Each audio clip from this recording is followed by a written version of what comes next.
Good afternoon बच्चों। अब तक हम लोगों ने नेगोशिएबल इंस्ट्रूमेंट में promissory note, bills of exchange and cheque पूरा खत्म कर दिया है। आप सभी को याद होगा मैंने आपको बताया था नेगोशिएबल इंस्ट्रूमेंट जब मैंने स्टार्ट किया था, सबसे बिगनिंग में ही मैंने आप लोगों की इन्फॉर्मेशन दी थी कि हमें नेगोशिएबल इंस्ट्रूमेंट समझने के लिए हमें इन तीन इंस्ट्रूमेंट को पूरी अच्छी तरीके से समझना है। जो कि सेक्शन 4 में एक है वो है प्रॉमिसरी नोट, सेक्शन 5 में आपका है bills of exchange and section 6 में है बच्चों आपका चेक। एंड नेगोशिएबल इंस्ट्रूमेंट बच्चों खुद सेक्शन 13 सब सेक्शन 1 में एक्सप्लेन किया गया है। तो अगर किसी को नेगोशिएबल इंस्ट्रूमेंट के बारे में जानना है एंड द कैरेक्टरिस्टिक्स, बच्चों दैट्स वेरी इंपॉर्टेंट क्वेश्चन आपके एग्जाम के लिए। अगर ये 3 पॉइंट में से कुछ नहीं आता आपका प्रॉमिसरी नोट या बिल्स ऑफ एक्सचेंज या चेक, तो यहाँ पे ये क्वेश्चन आता है what do you mean by negotiable instrument, what are the characteristics of a negotiable instrument. तो मैंने जब आपको नेगोशिएबल इंस्ट्रूमेंट स्टार्ट किया था तब मैंने आपको कैरेक्टरिस्टिक्स नहीं पढ़ाया था। मैंने बोल दिया था कि हम लोग जैसे कि हम उसका मीनिंग बताते हैं, negotiable instrument includes promissory note, bills of exchange and cheque. अगर उसी जो 3 पॉइंट को हम जो इंडिकेट करके पढ़ते हैं कि क्या है नेगोशिएबल इंस्ट्रूमेंट, अगर उन तीनों को पूरा थॉरोली पढ़ लेंगे तो हमें तब जाके एक्चुअली द कंप्लीट जो सेंस होता है हमारा अबाउट दी नेगोशिएबल इंस्ट्रूमेंट वो हमारा क्लियर हो जाएगा। एंड बाकी जो रहेगा हम लास्ट में पढ़ लेंगे, पर और कुछ रहेगा ही नहीं बिकॉज तुम शुरू से ही पढ़े हो बच्चों। Negotiable instrument includes promissory note, bills of exchange, cheque. Okay, so आज का जो हमारा क्वेश्चन है वो पहला क्वेश्चन जो हमने अभी तक बस नेगोशिएबल इंस्ट्रूमेंट का बेसिक पार्ट जो इंट्रोडक्शन मीनिंग हमने पढ़ा था, डेफिनेशंस पढ़ा था, एग्जांपल्स हमने जो भी मैं को बताए थे, उसके बाद हम लोग कैरेक्टरिस्टिक्स छोड़ के चले गए थे promissory note, then bills of exchange, then cheque, जिसको हमने पर डिटेल में पढ़ा। तो आज जो हमने जो पहला क्वेश्चन छोड़ा था मैं उसको आज क्लियर करने जा रहा हूं। तो सभी स्टूडेंट पर ध्यान से सुने। तो पहले तो मैं आपको पहले 2 मिनट जो हम लोग पढ़े थे, 2 मिनट हम promissory note, 2 minutes bills of exchange, 2 minutes cheque के बारे में डिस्कशन करते हैं। तो बच्चों what do you mean by promissory note. तो आपका पहला नेगोशिएबल इंस्ट्रूमेंट है प्रॉमिसरी नोट, जो कि सेक्शन 4 में लिखा गया है। आपको मालूम है ये रिटेन डॉक्यूमेंट है हुआ, इसमें एक अनकंडीशनल बच्चों प्रॉमिस या अंडरटेकिंग दिया होता है। कौन देता है? मेकर, डेप्टर जो उधार लेगा, जो नोट बना रहा है। किस बारे में वो प्रॉमिस देता है कि मैं आपका सर्टन अमाउंट रिटर्न करूंगा आपको, या आप जिसको ऑर्डर करेंगे उसको, या जिसके पास इंस्ट्रूमेंट होगा उसको। ओके बच्चों, एंड ये भी आपको बताया था कि आपको मैंने ये बात ही बताई थी कि नाउ डेज मार्केट में, सोसाइटी में, कंट्री में इतने फ्रॉड हैं, इतने चीटर्स हैं बच्चों, कि इतना प्रकार का आपका क्रिमिनल एक्टिविटीज हो रहा है कि हमें वैसे भी किसी प्रकार का रेडी कैश लेके जाना आना भी हमारे लिए सेफ नहीं होता हुआ। पहली बात तो नेगोशिएबल इंस्ट्रूमेंट डेवलपमेंट इसलिए हुआ कि हमारे उधार, हमारे डेप्ट पूरा सिक्योर रहेंगे, कोई भी उधार डूबेगा नहीं। दूसरी एक बात यहाँ पे हुई कि हमें जो रेडी कैश ट्रांसफर करने में प्रॉब्लम होती है वो भी हमारे लिए नहीं होगी, वो पूरा हमारा पैसा सिक्योर रहेगा, हमें और कैरी करके कैश लेना नहीं पड़ेगा। Clear? So promissory note is a written document containing an unconditional undertaking signed by the maker to pay a certain sum of money only to or to the order or to the bearer of the instrument. Promissory note is a written document containing an unconditional promise या undertaking signed by the maker. Maker यहाँ पे debtor है, जो उधार ले रहा है वो खुद बना के लेके आ रहा है। To pay a certain some of money, वो सर्टन सम ऑफ मनी देने के लिए प्रॉमिस कर रहा है, ओनली टू आपको या और टू योर ऑर्डर और to the bearer of the instrument. तो ये था आपका प्रॉमिसरी नोट। देन मैंने आपको बहुत सारी चीजें बताई थी about the characteristics. Clear? Then उसके बाद हम लोग पढ़े bills of exchange. Bills of exchange is the another negotiable instrument, वो कंटेन इन द सेक्शन 5 हुआ। So according to section 5 of the Indian negotiable instrument act 1881 क्या लिखा था? Bills of exchange is also an instrument in writing. Bills of exchange भी, also तो नहीं लिखोगे, मैं आपको पढ़ा रहा हूं, बोल रहा हूं।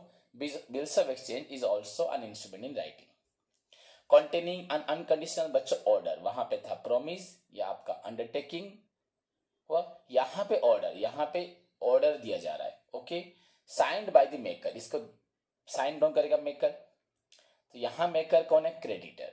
जो सेलर, जो उधार में सामान बेच रहा है, जो उधार दे रहा है। Okay, so it is an unconditional order signed by the maker directing a certain person, आपको डायरेक्ट करा कि आप मुझे पैसा दोगे।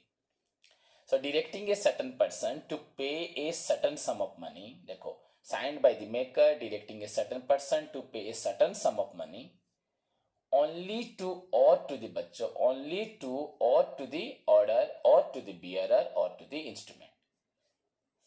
Okay, only to or to the order or to the bearer of the instrument, पूरा सेम लाइन है, बस यहाँ पे एक्स्ट्रा हुआ आपका साइंड बाय द मेकर, वहां भी था directing a certain person add हुआ एंड ये अनकंडीशनल ऑर्डर हुआ। Okay, so section 5 says that बच्चों bills of exchange is an instrument in writing containing an unconditional बच्चों आपका order signed by the maker directing a certain person to pay a certain sum of money only to or to the order or to the bearer of the instrument. This is all about बच्चों आपका bills of exchange. Next आपका आया check. Okay बच्चों, check किससे बोला जाएगा? अब check क्या है बच्चों? चेक को मैंने एक सिंपल एक मीनिंग बताया था एंड चेक को आपको बिल्स ऑफ एक्सचेंज को लेकर ही बताया था। सिंपली मीनिंग बच्चों, cheque refers to an instrument, एक प्रिंटेड डॉक्यूमेंट, एक प्रिंटेड आपका जो भी हो, प्लेट हो, पैम्पलेट की तरह है, बट पैम्पलेट नहीं है, डॉक्यूमेंट है। Okay, so cheque is a बच्चों document, but is an instrument, simply you can write cheque is an instrument through which हुआ the bank holder by a person who has certain funds in the bank, जिस इंसान के पास bank में कुछ पैसा है, can withdraw the same और some part of it, वो उस पैसे का कुछ पार्ट या फुल पार्ट पैसा निकाल सकता है। So cheque is an instrument through which a person, जिसके द्वारा एक person who has some funds in his bank account, जिसके पास कुछ पैसा है बैंक में, कैन विड्रॉ उठा सकता है द सेम और सम पार्ट ऑफ इट, वही पैसा या कुछ पार्ट निकाल सकता है। दैट इज कॉल्ड बच्चों आपका cheque. And you can also बच्चों नो कि according to section 6 of the Indian Negotiable Instrument Act 1881, check may be defined as a bills of exchange. Check may be defined as a bills of exchange drawn on specified banker, या हमेशा एक specified banker पे draw होता है, वही पैसा देगा हमें, हुआ payable on demand, payable to bearer on demand या payable on demand, जो लेके जाएगा चेक उसको पैसा मिलेगा। So it's a bills of exchange. It is similar to bills of exchange, यही बताया था। And the आपका the provision regarding बच्चों चेक आपका same as the provisions of the bills of exchange, पूरा exactly section 5 में जो लिखा है about the provision about the bills of exchange, वो सारे लगभग आपके चेक पे applicable है, but except यहाँ पे है it is always drawn on a specified banker, ये हमेशा ड्रॉ होता है specified banker पे। And second most important thing, it can be payable to the bearer on demand, ये हमेशा बियरर को डिमांड पे पेड किया जाता है। सो दिस इज द मान these two are the बच्चों आपका एडिशनल क्वालिटीज, एडिशनल आपका बोल सकते हैं, क्वालिफिकेशंस बोल सकते हैं, which are given to the बच्चों cheque in addition to the provisions of your bills of exchange में जो था उसके साथ दिया जाता है। क्लियर बच्चों? एंड और एक भी चीज बताई थी बच्चों, a cheque can never be a bank draft को चेक नहीं बोल सकते, समझ में आया कि नहीं? Okay, so this is all about the बच्चों basic part that we are already बच्चों डिस्कस कर चुके हैं, एंड अगेन मैं आज मैंने आपको डिस्कशन किया। सो हम जहां से छोड़ के आए थे, जिस पार्ट को छोड़ के आए थे, द नेगोशिएबल इंस्ट्रूमेंट, वहां पे मैंने आपको 2-3 पॉइंट्स ही बोले थे। पहली बात तो नेगोशिएबल इंस्ट्रूमेंट के बारे में बताया था।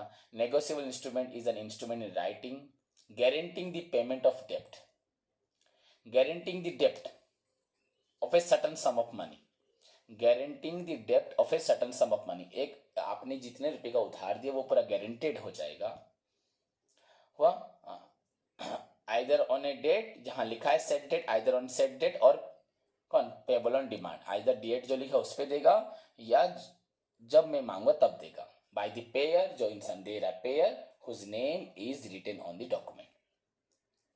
So negotiable instrument is an instrument that guaranteeing the payment of a debt either on demand or on a set date. Negotiable instrument is an instrument that guaranteeing the debt, बच्चों, the guaranteeing the payment of a debt, okay, either on demand or on a set date, either demand पे देगा या set date पे देगा, by the person, by the payer, by the person, जो भी आपका लिया है पैसा, whose name is appear on the, is name is appeared या given on the face of the document. Clear. And also बच्चों वन मोर मीनिंग मैंने आपको बताया था, negotiable instrument is an instrument which is freely transferable by mere delivery, जिसको हम freely transfer कर सकते हैं by mere delivery, and it can be use instead of paper currency note, इसको हम पेपर करेंसी नोट के बदले यूज कर सकते हैं, but paper currency note is not a negotiable instrument. Treasury bill is not a negotiable instrument, तो ये सब नेगोशिएबल इंस्ट्रूमेंट नहीं है। नेगोशिएबल इंस्ट्रूमेंट मीन्स मतलब तीन ही, promissory note, bills of exchange and आपका चेक। वो सारे इंस्ट्रूमेंट भी अलग है, बट नेगोशिएबल इंस्ट्रूमेंट आप में वो लोग आते नहीं है। ओके बच्चों, then come to the introduction में आते हैं बच्चों। The law relating to, the law in India relating to negotiable instruments, the law in India relating to negotiable instrument is contained in the Indian Negotiable Instrument Act 1881. Clear? It includes बच्चों या it deals with promissory note, bills of exchange and बच्चों check. It deals with promissory note, bills of exchange and check.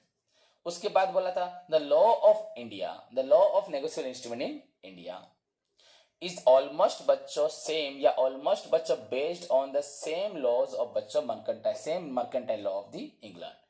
Bharat में जो negotiable instrument का जो law है बच्चों is almost entirely based on the same principle of, is almost entirely based on the same principle of the mercantile of England, पूरा same है। And इसके साथ साथ बच्चों this act, this law is applicable to all बच्चों India, the entire country, all citizens of India, whether Indians or foreigners.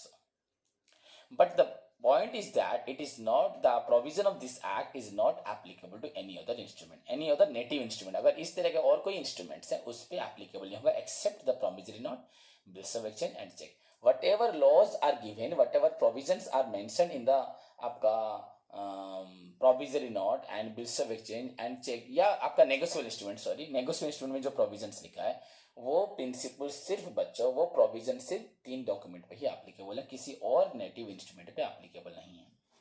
So this law is applicable to the whole country of India, entire country of India बच्चों, सब जगह applicable होता है, to all citizens of India, Indians of foreigner, but बच्चों आपका किसी native instrument पे ये एप्लीकेबल नहीं होगा।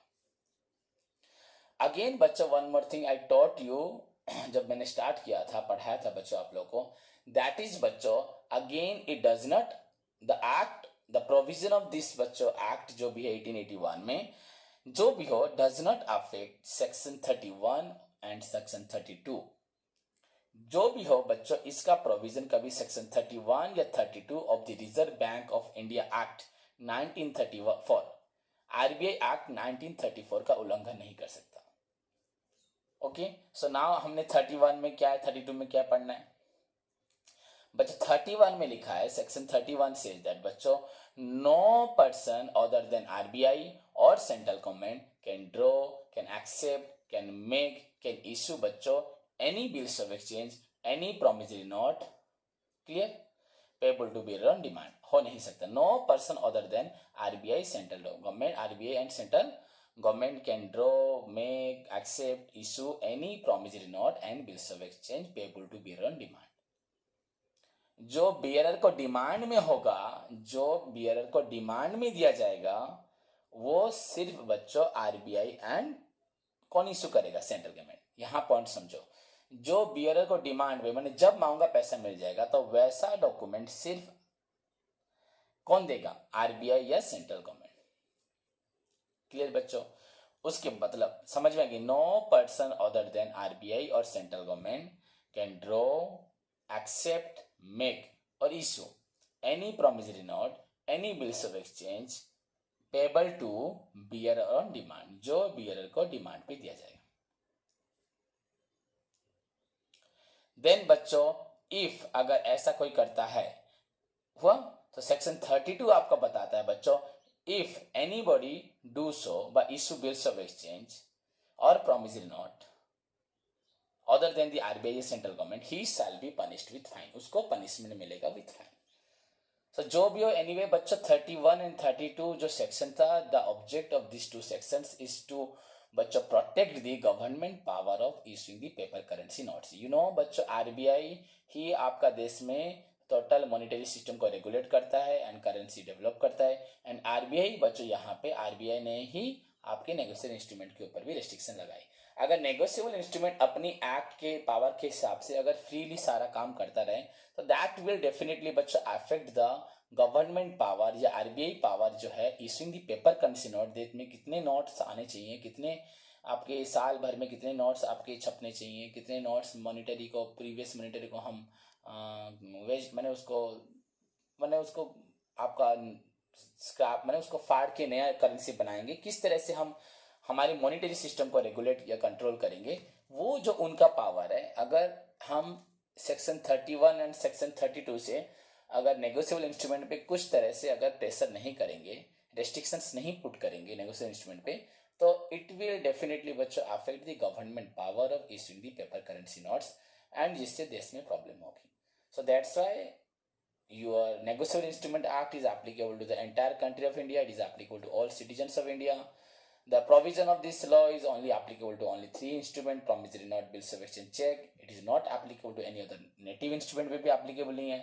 And finally जो भी हो the provision of this act कभी भी section 31 या 32 में जो लिखा है उसको उल्लंघन नहीं कर सकती। And the object is to आपका ऑब्जेक्ट है बच्चों, आपका ऑब्जेक्ट है is to protect the government power of issuing the paper currency notes. आपका ऑब्जेक्ट है गवर्नमेंट की पावर जो है issuing the paper currency notes उसकी रक्षा करना। ओके बच्चों, उसके बाद हम लोग आए मीनिंग पे। कहां पे आए? मीनिंग पे। तो the term negotiable instrument means बच्चों a document the term negotiable instrument means a document transferable by delivery। बस simple. A negotiable instrument means the term negotiable instrument means a document transferable by delivery। हुआ? An instrument which is freely transferable। An instrument which is freely transferable is known as negotiable instrument। आप और एक definition जो बोल चुका हूँ वो भी लिख सकते, मीनिंग बोल चुका हूँ वो भी लिख सकते हो। Negotiable instrument is a document guaranteeing the payment of a debt either on demand or on a set date by the person whose name is given on the document। ये लिख सकते हो। देन बच्चों डेफिनेशन, उसके बाद आपका आ रहा है डेफिनेशन। तो बच्चों आपका डेफिनेशन क्या है? According to section 13 subsection 1, according to section 13 subsection 1 of the Indian negotiable instrument act 1881, a negotiable instrument means बच्चों ए प्रोमिसरी नोट। देखो डेफिनेशन में भी आ रहा है, a negotiable instrument means a promissory note, bills of exchange and cheque payable either to order और to bearer.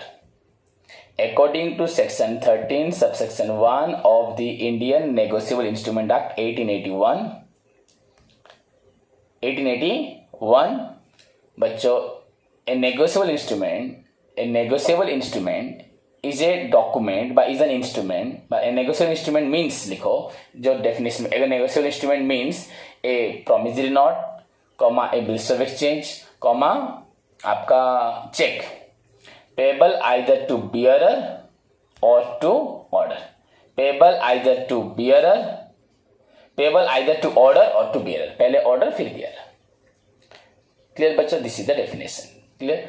तो हमें मालूम पड़ा an instrument is a negotiable instrument if it satisfy 2 condition।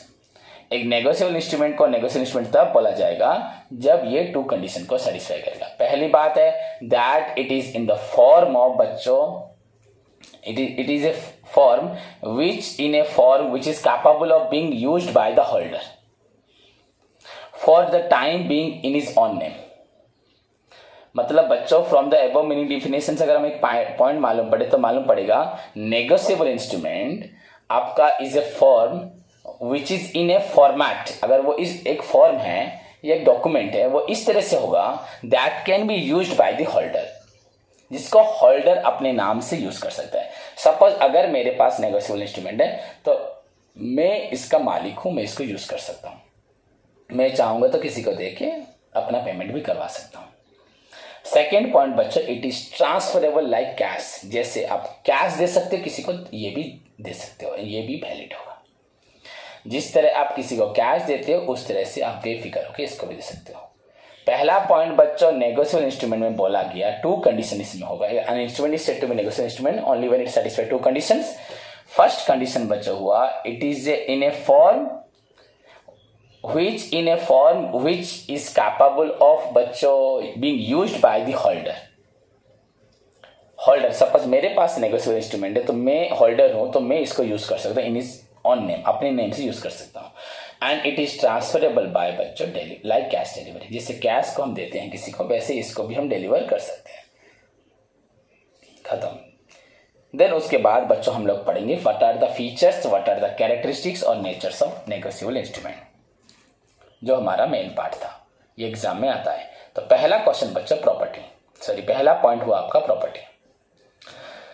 तो प्रॉपर्टी में हम लोग क्या लिखेंगे बच्चों, खुद आप लोग सोच सकते हैं बच्चों। The property of the negotiable instrument means the complete right of ownership. The property का मतलब क्या है, complete right of ownership. The property in the negotiable instrument means the complete right of ownership, not merely the right of possession.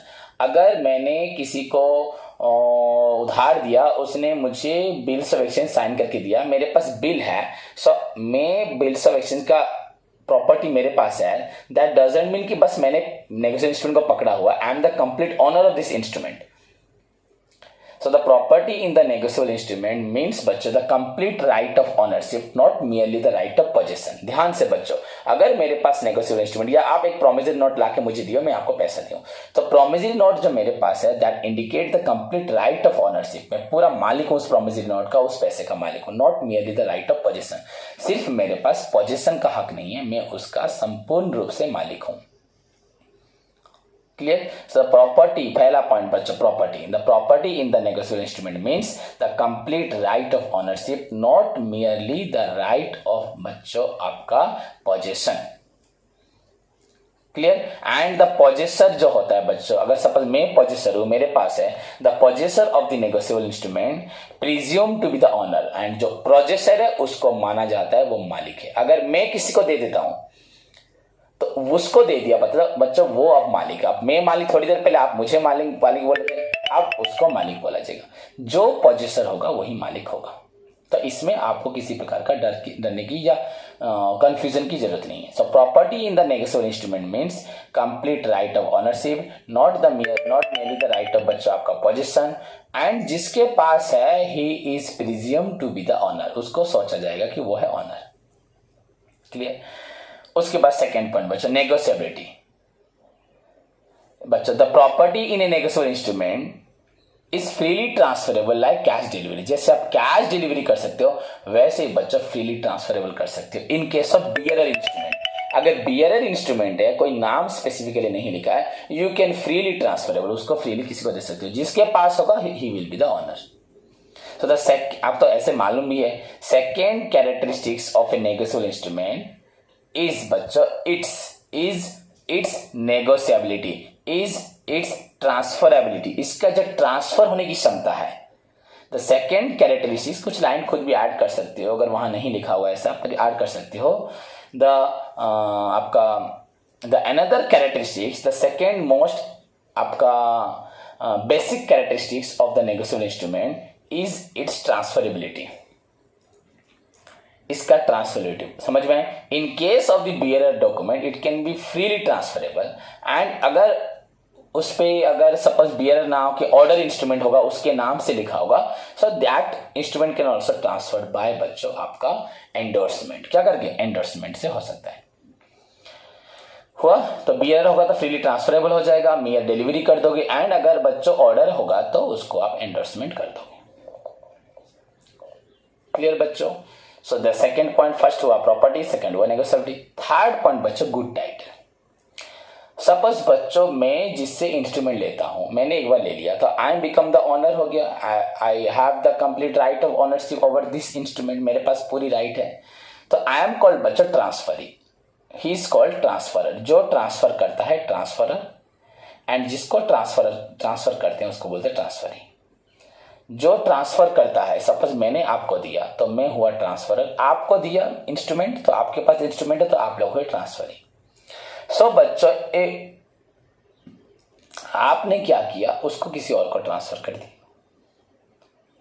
हो गया, तो वो transferee हो गया। तो बच्चों जो भी ट्रांसफरी है, हाँ, तो ड्यू टाइम जब आएगा वो उसको रिसीव करेगा पेमेंट को। जो भी आपका ट्रांसफरी है ड्यू टाइम पे आपका जब मैच्योरिटी हो जाएगा तो वो रिसीव करेगा। एंड सपोज मुझे पैसा देना है तो मैं आपको दूंगा, जो आप जिसको दोगे उसको दे दूंगा। सो वो अभी ड्यू टाइम पे आपको पैसा लेना था, बट आपका इंस्ट्रूमेंट उसने पकड़ा, तो that is the holder in due course. Holder, वो होल्डर ऑफ द इंस्ट्रूमेंट है इन ड्यू कोर्स, ड्यू में आपको लेना था उसको लेना पड़ेगा। So holder in due course that is a person बच्चों हु इज द ओरिजिनल बच्चों ट्रांसफरी, बोनाफाइड ट्रांसफरी, यहां लिखा है बोनाफाइड, BONAFID, मतलब ओरिजिनल ट्रांसफरी। बच्चा होल्डर इन ड्यू कोर्स मतलब सपोज मैंने इंस्ट्रूमेंट आपको दिया है, आपने मुझे पैसा दिया है, आपने उस इंस्ट्रूमेंट को किसी एक्स को दिया तो एक्स नाउ द ट्रांसफरी हो गया, मैंने उसके पास इंस्ट्रूमेंट एक्स ने वाई को दिया, वाई को हो गया। तो आप जिसको इंस्ट्रूमेंट दियो वो ओरिजिनल ओनर बन गया। समझ में आया कि नहीं? एंड इवन बच्चों आपका टाइटल गलत हो, आपका कोई प्रॉब्लम हो, पर उसको क्या प्रॉब्लम, उसको तो पैसा लेना है ना, इंस्ट्रूमेंट ठीक होना चाहिए। A holder in due course that is a person बच्चों हु इज द बच्चों bonafide, who is a bonafide transferee, bonafide original transferee of the negotiable instrument, वो नेगोशिएबल इंस्ट्रूमेंट का ओरिजिनल ओनर होता है। And for value gets he received for the good title, जो भी होगा बच्चों वो रिसीव करेगा। इवन इफ उस समय ट्रांसफर आप लोग करें, आपका टाइटल बैड होगा, आपका टाइटल बैड होने से भी उसको फर्क नहीं पड़ेगा, उसका टाइटल गुड होगा। उसने जो रिसीव किया वो उसको किसी को देके अपना बिजनेस अगेन बढ़ा सकता है। यहां पे आपको समझने में थोड़ा सा कंफ्यूजन होगा, इसलिए मैं holder in due course and holder के बारे में बताऊंगा नेक्स्ट क्लास में। फिर भी बच्चों मैंने आपको एग्जांपल दिया था, शायद आप सभी को याद होगा, शायद हाँ आपको ही दिया था, आप लोग के बैच को। अगर आप उस एग्जांपल को याद करेंगे तो आपको याद आएगा, मैंने आपको बोला था कि मैं जहाँ रहता हूँ उस घर की जमीन को मैंने जब खरीदा था, उस मालिक ने क्या किया था, उस जमीन को बैंक में गिरवी देके लोन लिया था।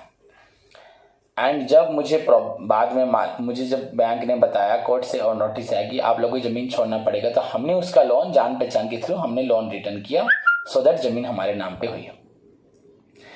तो बच्चों वहां पे क्वेश्चन सोचो, हम ऑनर बन चुके थे, एक्स ने मुझे जमीन बेची, so I am the transferee, I am the owner, I have the complete right of ownership, but I am the owner of this land, but बच्चों I am the owner but with defective title. ये title जो इस घर का मालिक मैं हूं ये डिफेक्टिव है, ये ओरिजिनल टाइटल नहीं थी, मैं इस घर का मालिक नहीं था, इस जमीन का मालिक था बैंक। सो मेरे पास घर है, मेरे को उसने घर बेच दिया है, मैंने पैसा दे दिया है, स्टिल मैंने आपको बताया था, बात याद करो, फिर भी जैसे कि उस इंसान ने आज से 25 साल पहले बैंक से 21 साल 22 साल पहले बैंक से लोन लेके बैंक का लोन रिटर्न नहीं किया, पर बैंक को अपना घर का जमीन का प्रॉपर्टी दे दिया था, तो एक्चुअली ऑनर ऑफ द बच्चा लैंड था बैंक। तो अगर बेचना होता तो वो इंसान बेचता, पर बैंक का लोन चुका के बैंक से ओनरशिप को रिटर्न लेके, या बैंक बेचता नीलाम करके, पर उस इंसान ने उस चीज को हमसे छुपाया, या वो गांव का तो उसे नहीं मालूम था, उसने जमीन हमें बेच दिया। बट तो यहां बेचा उसने, ट्रांसफर हुआ, मैं ट्रांसफरी हुआ, सो ट्रांसफरी हुआ मतलब I get the complete right of ownership, मुझे मिल गया after making the payment, payment पाने के बाद, डीड होने के बाद I become the owner of the land, हो गया, हो गया, सो आई बिकेम द लैंड का ओनर बन चुका था। बट बच्चों जब मालूम पड़ा कि ऐसा कुछ हुआ है, तो इन दैट केस में मालूम पड़ा the title that I hold on this land, जो टाइटल मेरे पास इस लैंड के ऊपर की है, that is not the original title, वो मेरा ओरिजिनल टाइटल नहीं है, it's a defective title, because उस लैंड का, इस लैंड का मालिक बैंक था। तो समझ में आया कि नहीं आया? हुआ?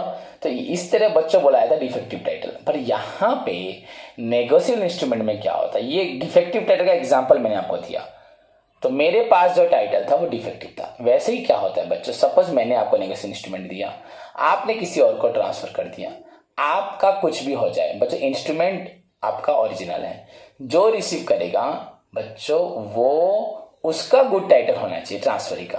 ट्रांसफर का बैड टाइटल हो कोई फर्क नहीं पड़ता। समझ में आया कि नहीं? यहां पे लैंड खरीदते वक्त ट्रांसफर का अगर बैड टाइटल हो गया, समझे? एक्चुअली मैंने आपको दिया, उसने उसको दिया, उसने उसको दिया, तो कौन ट्रांसफरर है इसका कोई फर्क नहीं। ट्रांसफरर मैं हूं, आप दे रहे हो पर आप ऑनर नहीं हो, ऑनर मैं हूं पर आप मेरे नाम से भी नहीं बोल रहे, दे रहे हो। फिर भी वो सोचा कि मैंने एक्स से लिया, वो एक्स से रिसीव किया, पर उसको मालूम है कि रियल पैसा देने वाला एम है। समझिए कि नहीं? अगर एम ने दिया ए को, ए ने दिया बी को, बी ने दिया सी को, तो सी ने बी से रिसीव जरूर किया पर B is not the honour.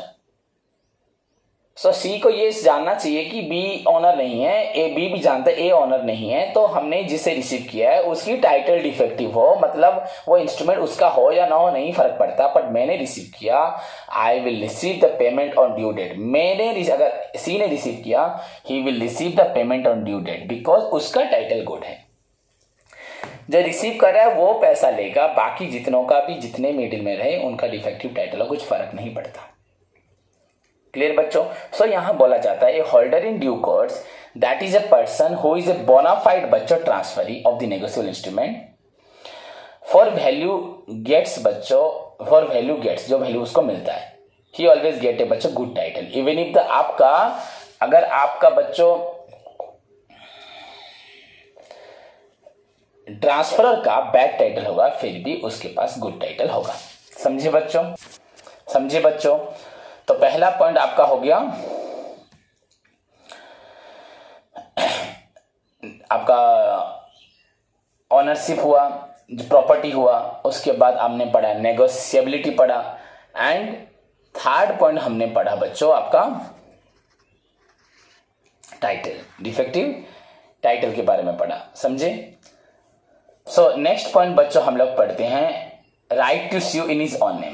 बच्चों क्या होता है, सपोज मेरे पास नेगोशिएबल इंस्ट्रूमेंट है, मैंने किसी से और से रिसीव किया, उसने किसी से रिसीव किया, जो भी हो।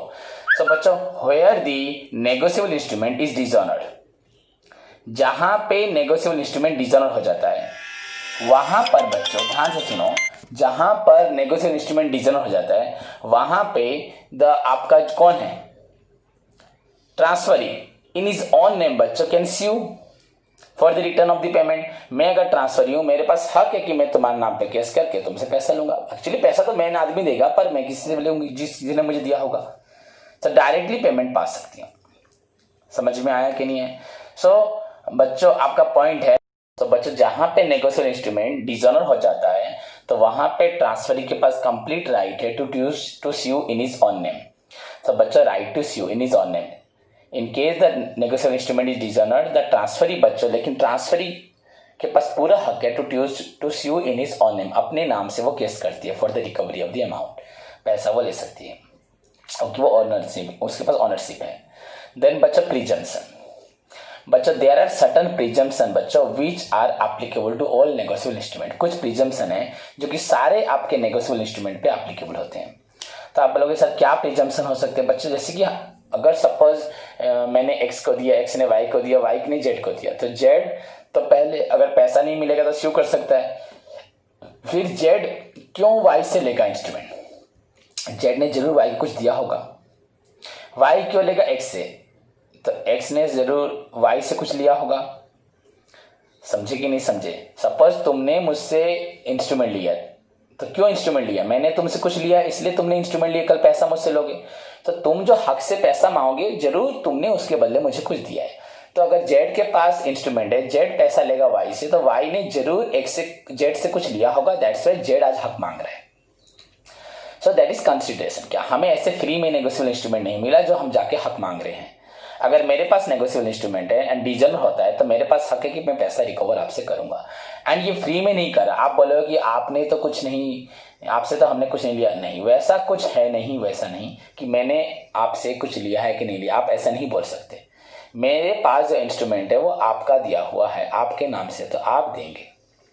तो बच्चे यहाँ पे प्रिजम्पशन क्या है, डेफिनेटली मैंने उसको कुछ दिया, एज एक्चुअली तो मैंने दिया होगा सपोज ए को, ए ने मुझे इंस्ट्रूमेंट दिया, वो इंस्ट्रूमेंट मैंने सी डी ई कहाँ चला गया है, तो डी को अगर पेमेंट मिलना है सी को अगर पेमेंट मिलना मुझसे, तो सी ने मुझे कुछ दिया है जरूर, इसलिए मुझसे पेमेंट लेगा, पर वो इंस्ट्रूमेंट तो ए का है, तो सी पेमेंट ए से ले रहा है, तो ऐसे वो प्रिज्यूम कर लेगा, प्रिजम्पशन कि जरूर सी ने ए को कुछ दिया, ऐसे सोचा जाएगा, इसलिए ए सी को पेमेंट दे रहा है एंड सी ए को क्या दे रहा है, सी पहले से ए को कुछ दे चुका है, मतलब सोचा जाएगा there are certain presumption which are applicable to all negotiation instrument, and वो प्रिजम्पशन में से एक प्रिजम्पशन आपका है बच्चों, there are certain presumption which are applicable to all instrument, उन प्रिजम्पशन में से एक आपका प्रिजम्पशन है, वो प्रिजम्पशन आपका है बच्चों, जैसे कि आप बोल सकते हो consideration is already paid, consideration in respect of the instrument is given,